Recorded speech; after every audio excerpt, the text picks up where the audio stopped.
What does a contraction feel like? How do I know if I'm in labor? And what does a day of labor look like? Wait, is this normal? Hey, I'm Heidi Campbell, a certified birth doula, host of this podcast, Birth Story, and owner of MyDoulaHeidi. I have supported hundreds of women through their labor and deliveries, and I believe that every one of them, and you, deserves a microphone and a stage. So here we are. Listen each week to get answers to these tough questions and more. Birth Story, where we talk about pregnancy, labor, deliveries, where we tell our stories, share our feelings, and of course, chat about our favorite baby products and motherhood. And because I'm passionate about birth outcomes, you will hear from some of the top experts in labor and delivery. Whether you are pregnant, trying desperately to get pregnant, I hope you will stick around and be part of this tribe. Episode 1. Woohoo! Here we are. I have been so excited for the launch of this podcast, and I thought that I would kick off the first episode by just letting everyone get to know me a little bit more, to hear my heart, to understand why I've started this podcast and why I wrote a book, Birth Story, that's coming out this summer. And then we'll kick off with about 4 or 5 other episodes following this one today. So I'm going to chat with you a little bit about who I am and what this is all about. And then I would love to read to you my birth story as a starting point. So first off, thank you for subscribing and for being here and listening. And I just want to say that I don't know why you're here. So perhaps a baby is already inside of you and you are getting scared of the unknown. And maybe you're a single mom or a surrogate and the baby's kicking you and you're starting to think about that labor and delivery. Maybe your next round of IVF or IUI is coming up soon and you're on this podcast to be positive and to learn about other people's fertility journeys and bringing babies into this world. Maybe you're just someone's friend or sister or mom and you love a good birth story. So whatever brought you here, I am forever grateful. And if you love it, then I hope that you will share it. I'm Heidi. I'm a birth doula in Charlotte, North Carolina. And in 2005, at the ripe age of 27, and I was very much not a mother at the time, I helped to support a mom that was delivering her first baby. And this mom came to me at the very end of her pregnancy, and she had a secret. She had already given birth to a sweet baby when she was in high school. She had bravely chosen life and allowed her body to be a vessel to parenthood for the adopting mom and dad. So I never knew her story before her labor began, but she had been through labor and delivery, and she had a really keen sense of what she needed because now she was older, she was married, she was ready to be a mom, and she knew that she loved my massages and my comforting touch, and she just wanted me to be part of her story.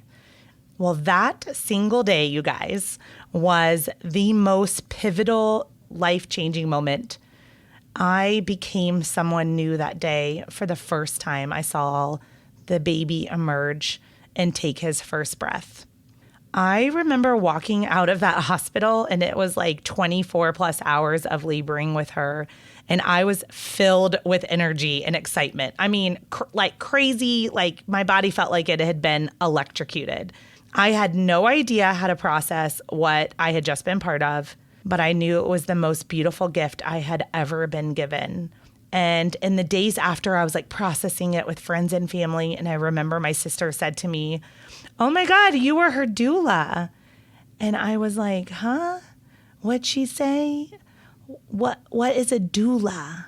And I remember I went straight to my computer and I typed in DULA. And for anyone listening to this podcast that actually knows what a doula is spelled DOULA.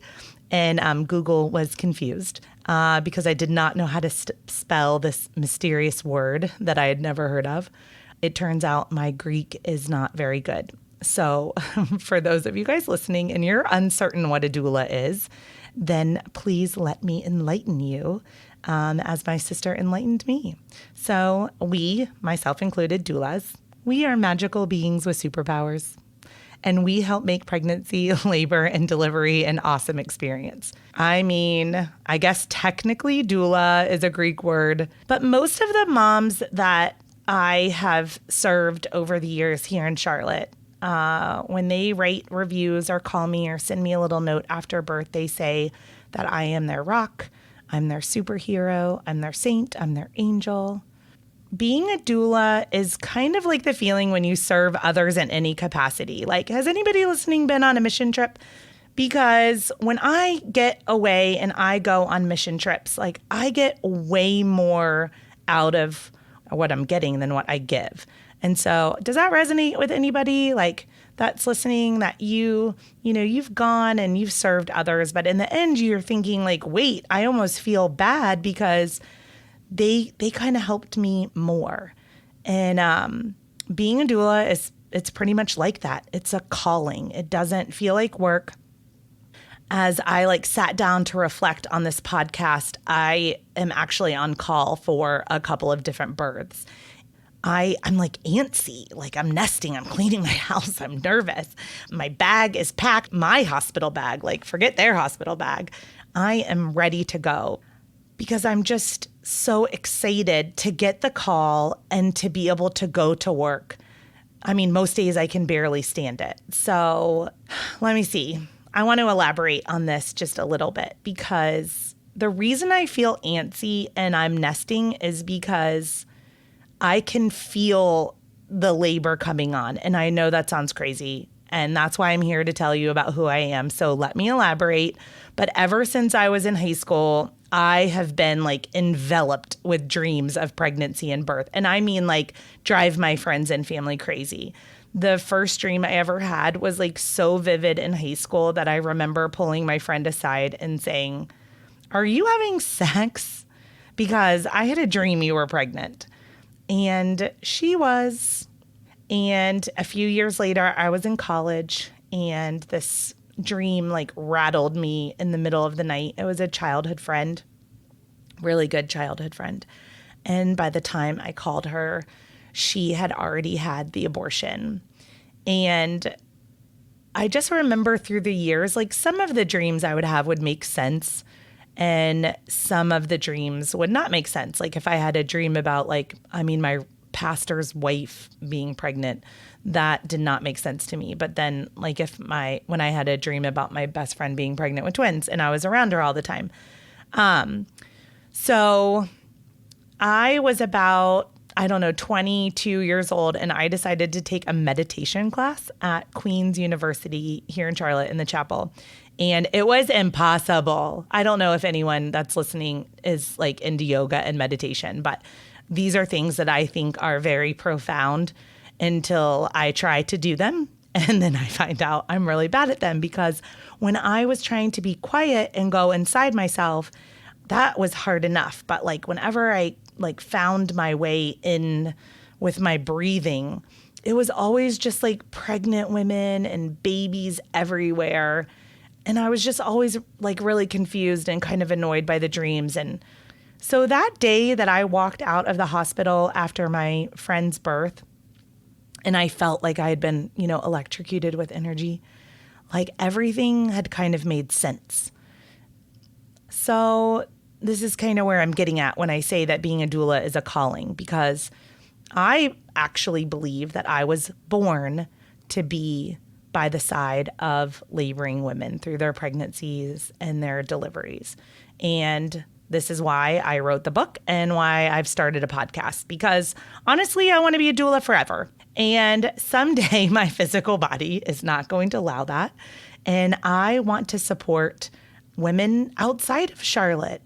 Whenever I travel or go anywhere, I just find myself just digging out everyone's birth stories and talking to them about their fertility journeys and just the deep yearning to be a mom. And then if that opportunity is afforded, just walking through that journey with women. It just sets my soul on fire. So here we are, because I believe in education through storytelling. Right now, I'm on all these mom boards, and I'm going to give a shout out to Mom, because this is how we're currently learning in Charlotte how to be moms. We look at our friends, we look at who's around us, we scour like these Facebook and Instagram groups, the Pinterest boards. Oh my God, don't even get me started on the Pinterest boards. They'll make you feel like the worst mom ever. Don't start there. But we talk to each other and we trust each other. We want to find a tribe to teach us, tell us, share with us, all this kind of stuff, what to do. What I've learned is that everybody's got a story to tell, and everybody wants to hear a story. Like when you're pregnant or you're on a fertility journey, it's comforting to know if somebody else went through what you're going through, or they can help prepare you for what you're about to go through. So you heard in the beginning, I think everyone deserves a microphone and a stage, because we have to pass down what we've learned. And so this is what this podcast is about. I want to help everyone who's listening prepare for their fertility journey, their pregnancy, their labor, their delivery, like early momhood. I hope that this podcast is just one tool that you will use for your childbirth education. And so thank you for being here. And on that note, I would love to tell you my birth story. August 21st, 2015. Dear Jagger Kai, hello, baby. I love you, bug. I hope you read this story when you are young and say gross. And I hope you read it when you're a teenager and it embarrasses you. I hope you read it when you are becoming a dad and you are proud of me. I can't wait to tell you all about the day you entered this world when you are big enough. My inauguration into motherhood with your brother Max was a bumpy ride. I was scared. I was very scared about your birth from the moment I found out I was pregnant. I tried to go to counseling to resolve some of the fears that I had from your brother's birth, but I somehow found everything else to talk about besides his birth story. I knew that you were feeling everything I was feeling as I grew you inside of me, so I did try for you. Your dad and I decided we needed to hire a very experienced doula to help us and to prepare me and work through all of my birth fears. I had no idea how I ended up in this place with you. I should have been glowing the whole time, looking forward to the moment you would arrive. I'm a doula, for God's sakes. Rationally, I knew that what had happened to me during Max's birth was a rare story, but it was my story. I didn't want it to be the story of me and you. I knew you were my last child, so you were my baby. I knew this was the last chance to give birth. Somewhere inside me, I found hope, but I focused on you in my belly, and when the kicks began and you started to interact with me daily, I hired us a doula, and her name is Jessica. I cried to Jessica while I interviewed her. Your dad held my hand and helped me tell our story. He helped me be okay to move forward. Jessica did what a doula does. She made me believe in myself once again. She came to our home to help us build a plan for the birth, and I cried and cried. I pleaded with Jessica, with you, your dad, and especially God. Please just let this be different. Jessica and your dad told me over and over again it would be different this time. My body now knew what to do. Your brother had paved the way. I was strong. I could have a natural childbirth, and I would have a natural childbirth because that's what I wanted. I would spare you and me from all the mess. At some point, I started to believe them. And I started to believe in myself, my body, my inner strength, and in God's plan. As we neared the end, my belly was growing at an outrageous pace. Your brother weighed 10.5 pounds, and I was starting to look a little bit like I did with your brother. So I got scared again. I was all set to go with my natural, do not intervene childbirth when an ultrasound at 39 weeks revealed that you might already be 10.5 pounds. Jeez, I had a terrible fear of bleeding out again, having a long labor again. Well, okay, if I'm honest, I was afraid I was going to die. I know that doesn't make sense, but that is the truth. I thought, well, this time I will just die from the hemorrhage and I'll never be able to hold you. So back to counseling I went. Poor Jessica and your dad had to calm me down once again. My beloved midwife Sage recommended an induction at 40 weeks. She would be the one to do it, even though macrosomia, which is like big baby, it's not an ACOG or an American College of Gynecology indication for induction. We believed it was the best solution for me and my body and for you, my sweet baby boy. So I called Jessica and I told her the plan, and she was on board to support us. Her role as a doula was to support the birth that I wanted, and she did just that. No judgment and full confidence in my decision. After that, we revved up the natural induction methods.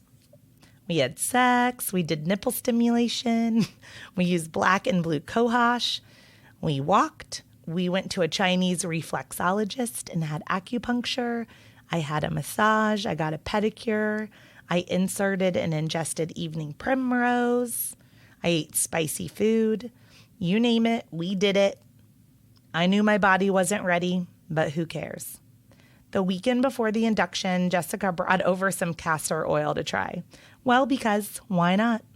I was already going to be induced, so why not try the absolute last resort induction method? If it didn't work, well, I was still having a baby. Round 1 of the castor oil went great. I mixed 2 ounces of it with chocolate Talenti gelato, which I will never be able to eat again.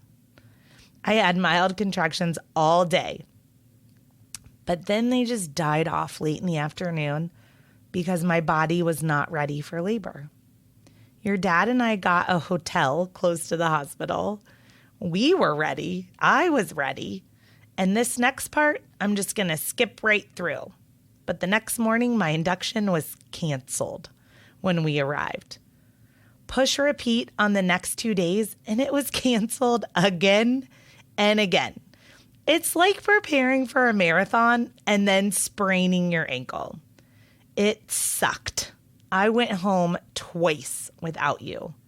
So I did what any irrational pregnant woman in this situation would do, and I drank more castor oil. Big mistake. I basically sat in the bathtub all day, soaking my rear end and racing to the toilet every 10 to 15 minutes. I had lots of contractions, but again, this did not lead to you. So I slept and rested, and when I was rational, I allowed a beautiful midwife, Tina, to write a new birth plan for us. At 40 weeks and 2 days pregnant, I showed up for an induction that was actually going to happen. Your dad and I woke up and ate disgusting Bojangles because it was my last day to be fat. We showed up at the hospital at 7 a.m. and Jessica was already there waiting for us. We checked into room 1529, directly next door to where I delivered your brother, and got settled in with the most awesome nurses. They took my blood and started an IV port at 7:30 a.m. I was rested.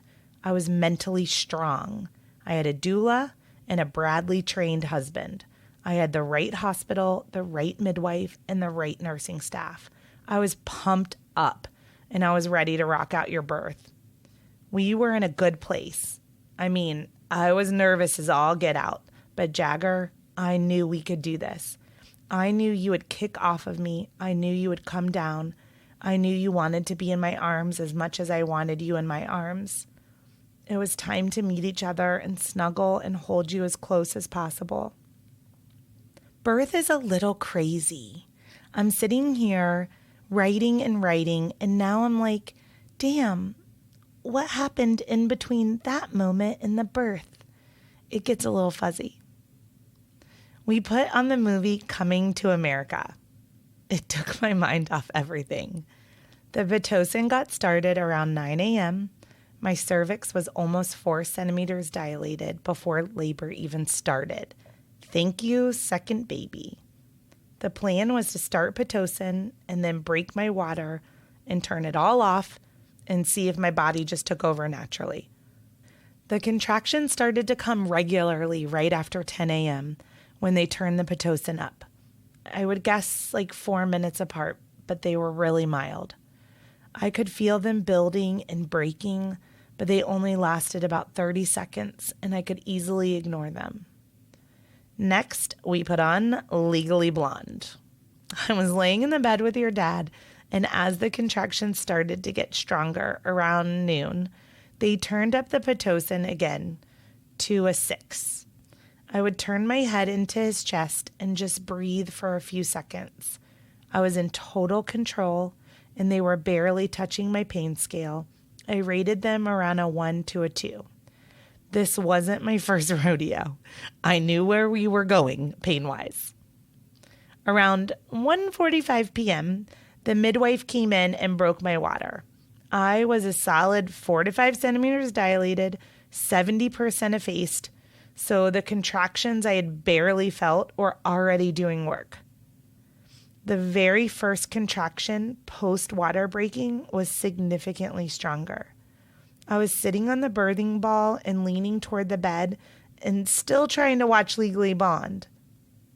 The contractions were 3 minutes apart and growing in intensity. I had to close my eyes and breathe through them. I was doing the hypnobirthing I had practiced and somehow was relaxed and in control. This is the total opposite of my personality. So I know that hypnobirthing and doulas and awesome husbands work. When the contractions would end, I would open my eyes and try to refocus on the movie, just having the room quiet and only one thing to focus on. Soon, that became too much. The contractions were too close together and too long and too hard. I had no idea where we were at in the movie, nor did I care. Around 3 p.m., it was game on, and the only thing that was going on in that room was my contractions. All of my needs were fully met. Your dad and Jessica made sure that I was totally taken care of. I was owning this labor. The contractions would start to build. I would close my eyes, and I would breathe long, slow, deep breaths.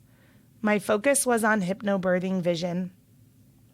Sometimes I would have a deep guttural breath at this point, but still just mostly soft breathing. My team reminded me to relax my face and my body. They fed me and hydrated me. They wiped me down with cold lavender ice cloths. The contractions came one after the other, and I left that room and entered that weird labor zone where time just stands still. The midwife came in and said that the contractions were in a good pattern and that I could stop the pitocin and see what happened. Maybe my body would just have taken over. I surprised myself and the whole team when I declined. I said that I was handling the contractions just fine and I wanted to keep moving forward and not backward. I didn't want them to turn up the pitocin, however. Later, I learned that they just secretly did during contractions when my eyes were closed so that I couldn't protest. That was helpful. The less I was aware of their interventions, the better. So we kept rocking and rolling. Or I did. One after the other, the waves just kept hitting. They continued to go stronger. They continued to last longer. But the progression of the contractions made sense. Each one before helped me prepare for the next one. It was gradual. The pain was not shocking. My massage therapist, Annette, arrived around 3:30 p.m. I was so much in the labor zone, I don't actually remember seeing her, but I remember feeling her. I felt her touch. I felt Justin squeeze my hips and press on my sacrum. I remember Jessica rubbing my legs. I remember their comforting and supportive voices cheering me on during my rest times. My heroes. But I don't really remember opening my eyes or seeing much. Around 6 p.m., the contractions were just on top of each other. Pitocin was at a 16. I remember them wanting to turn the pitocin up again, and I was adamantly against it or afraid. These contractions were exhausting, and I was only really a few hours into active labor. I thought I would be doing this for a long time, and I needed them to help me chill out by not making it worse. They listened and trusted me that I knew where I was at. I asked them to turn the pitocin down because I described my pain level at a 9. Right around 7 p.m., I remember the time because I was so scared that I had at least 5 or 6 more hours to go. A contraction hit me that woke me up out of labor. That cool, calm control I had evaporated in 1 second. It was in the most painful, scariest place I have ever been in my life. I'm not sure how to explain it other than I lost control. The unexpected happened. It was stronger, it peaked harder, it lasted longer, it started to fade, then it came back at me twice as strong in a double peak, and all of a sudden I had to puke. I opened my eyes and in my head was screaming for help, but I didn't have any words to come out of my mouth. The midwife was there when I opened my eyes. I was shaking from head to toe and confused, and then the next one came, just as strong. I was now fighting the pain. I couldn't relax. I was scared. I lost it. I said, I cannot do this anymore. The midwife said, just keep singing your labor song. It's beautiful, and you are doing this. I remember Jessica and Justin in negotiation mode with me saying, okay, just get through the next one and we'll talk. But they just kept coming and I kept losing control and I couldn't really talk to them in between. I just wanted the pain to stop. Up until that point, Justin had been by my side, hands-on and massaging me at all times. But then he took out a stack of scripture cards and began reading to me. Come to me, all who labor and are heavy burdened, and I will give you rest. Matthew 11:28. He gives strength to the weary and increases the power of the weak. Even youths grow tired and weary, and young men stumble and fall. But those who hope in the Lord will renew their strength. They will soar on wings like eagles. They will run and not grow weary. They will walk and not be faint. Then the next contraction hit.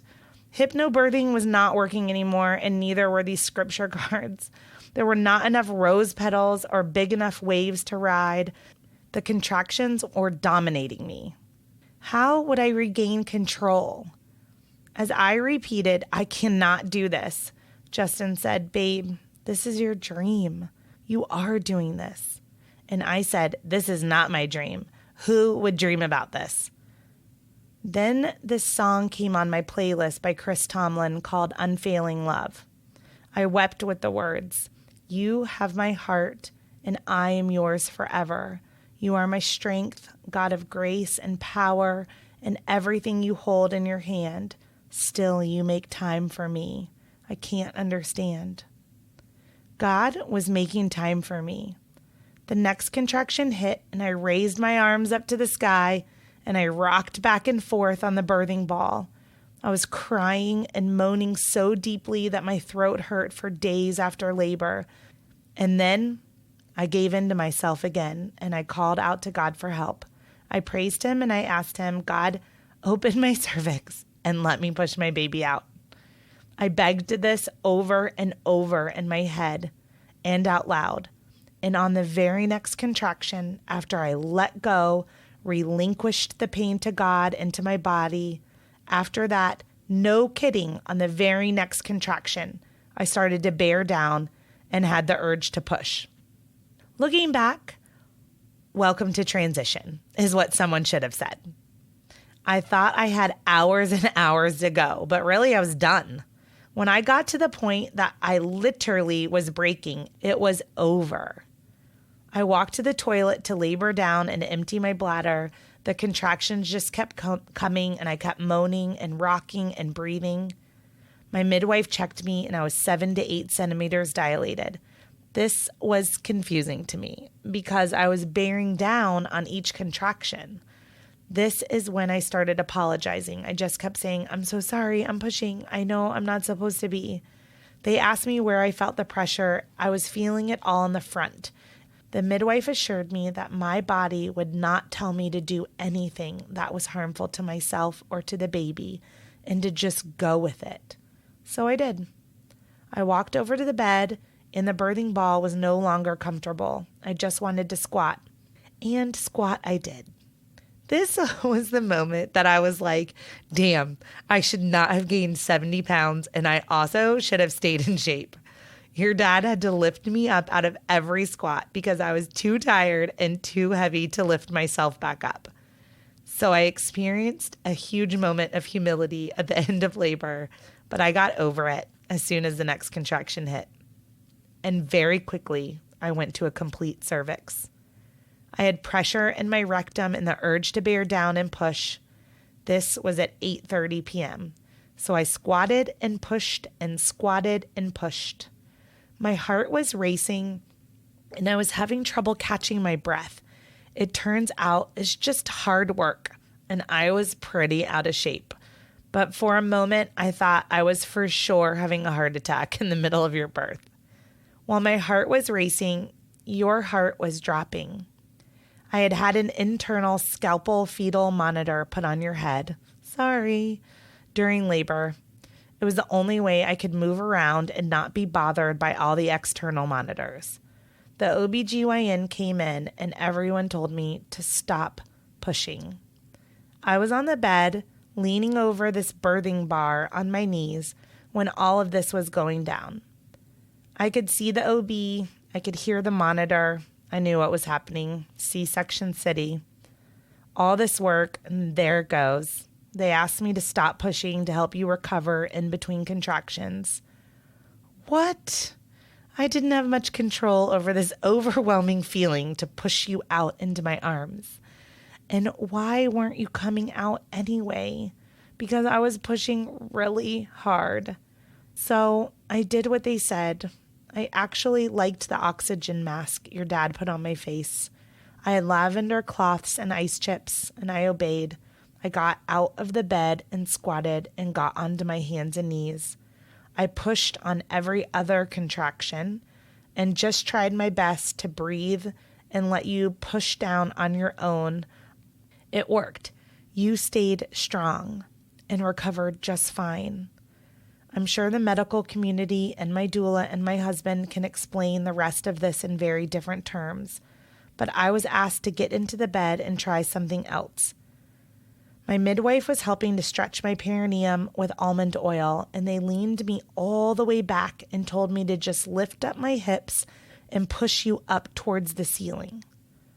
Well, that was counterintuitive, but it was the perfect message. It was go time. The Ring of Fire was next. All I could think of was my Bradley friend who was singing, "This girl is on fire." I sang it in my head and also let everyone in the room know that I had felt the Ring of Fire. And somewhere in all of this excitement, I opened my eyes and there was my dad, your poppy, and Auntie Sean. The team had grown and I was surrounded by love and joy. When did everyone get there? Labor is a weird time warp of memory loss for the most part. And right now you're probably thinking, Poppy was there? Yes, Jagger, Poppy was there. And you were the very first baby he ever saw be born. They didn't let dads in the room a long, long time ago. So I let him in the room, and he was overjoyed to be part of the birth of his grandson. I could feel you pushing against me. I could feel you exit me as I pushed. Your beautiful umbilical cord was wrapped around your neck twice, and the culprit of all the heart decelerations. Your dad actually thought that your head was severed when he saw the cord wrapped. That is why he looks so terrified in the birth pictures. The midwife gently unwrapped your cord, and I slowly let you emerge on my next breath. She placed you on my chest, and I felt the warmth of you, and you looked up at me. In those moments, I felt you telling me your birth story, what it was like for you. You were still connected. When the cord stopped pulsating, your dad cut the umbilical cord, and I held you, now separated. People came and went, and I felt overwhelmed with fatigue. Your dad and I just stared at you, and I closed my eyes, and I felt your heart beating as you nursed. Eventually, they did your stats, and you, my huge baby, weighed 8 pounds, 14 ounces, and were 21 and a half inches long. You were born at 10:19 p.m. Jag, we have the best birth story. I loved every minute of bringing you into this world. I went to a place so deep inside of me that I never knew that kind of strength existed or was possible. And God, wow, He created you in my womb from a wild idea your dad and I had. He gave me strength, and He led me the whole way to you. I love you, Bug. And again, I hope you read this birth story when you're young and say gross. And I hope you read it when you too are becoming a dad and that you're proud of me.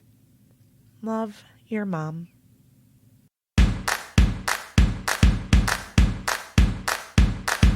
Thank you for listening to Birth Story. My goal is you will walk away from each episode with a clear picture of how labor and delivery might go, and that you will feel empowered by the end of your pregnancy to speak up, plan, and prepare for the birth you want, no matter what that looks like. If you're enjoying this podcast, then I need your help to spread the word.